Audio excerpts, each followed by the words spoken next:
mert egy olyan rendezvénynek, amelynek 20 éves múltja van, az a jubileum, ami 20. rendezvényt itt tartja nálunk a Marcibányi téren, ez szerintem egy megtiszteltetés nekünk.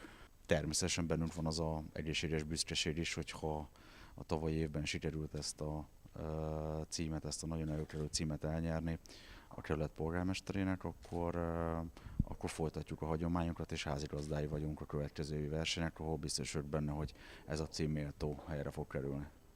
A városi polgármesterek rendezvúja és a második kerület napja ebben az évben összefonódik. De rengeteg izgalmas program van, általában napközben gyerekprogramok, Halász Judittal az Alma Együttesen keresztül bemutatkoznak a második nemzetiségek, Ízek utcája, tehát minden nemzetiség megfőzi a maga legfinomabb ételeit, természetesen a gyerekeknek lesznek rendészeti bemutatók, tehát minden olyan, ami egy ilyen szép júniusi hétvégén jó program lehet egy család részére, este pedig Demjén Rózsi ad egy nagy koncertet itt a Millenárison, ami úgy gondolom, hogy biztos, hogy felületegesen jól fog sikerülni.